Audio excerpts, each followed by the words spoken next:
លោកអ្នកមើលមួយផ្លែតស្មានតែពួកគេកំពុងតែលេងកីឡាឡើងភ្នំសងព្រេងប៉ុន្តែការពិតមិនមែនទេ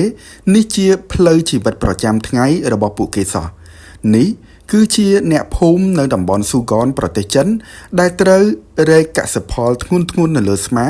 ដើរលើប្រហោងជើងទូចៗដែលដាប់ជាប់ទៅនឹងផ្ទាំងថ្មចោតប្រហោងទាំងនោះទូចខ្លាំងណាស់សូម្បីតែដាក់ជើងមួយចំហៀងក៏ស្ទើរមិនចុះផងដើម្បីកុំឲ្យធ្លាក់ពួកគេត្រូវរក្សាចំណុចប៉ះទង្គិច3កន្លែងជាប់ទៅនឹងថ្មនិងត្រូវប្រើដងរែកដើម្បីរក្សាលំនឹងទម្ងន់សងខាង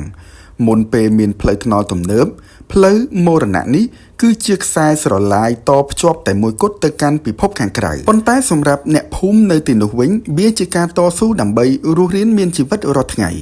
ចុះបើជាអ្នកវិញហ៊ានដើរនៅលើផ្លូវនេះដែរឬទេបើចូលចិត្តវីដេអូមួយនេះកុំភ្លេចចុច like comment និង follow for more